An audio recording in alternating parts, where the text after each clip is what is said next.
Welcome to this Ground Labs tutorial. Today we're going to be talking about how to generate reports in Enterprise Recon. We're going to start with a global summary report. For all reports, we have an option to export it to various file formats. For this exercise, we are going to be using PDF. The Global Summary Report, as the name suggests, displays a summary of scan results for all targets. In this global overview, the matches are listed as grouped by platform, group, type of target, type of data, and by file formats. Used filters are also listed. Next, we're going to take a look at Target Group Report. In Enterprise Recon, we have an option to assign each target to a specific group.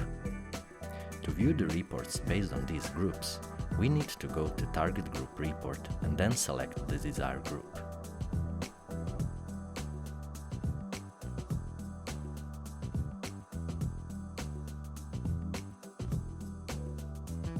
The target report is a detailed summary of scan results for a specific target. We can open it by navigating to Target and selecting Target Report. Consolidated Report displays the summary of the entire scan history up to selected date, while Isolated Report displays details for the specific scan.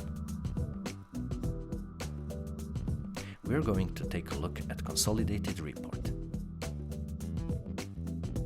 This is the most detailed report, consisting of the summary of the last 10 scans and the list of every single location on the target where sensitive data was found, displaying type of file containing the data and type of data found within.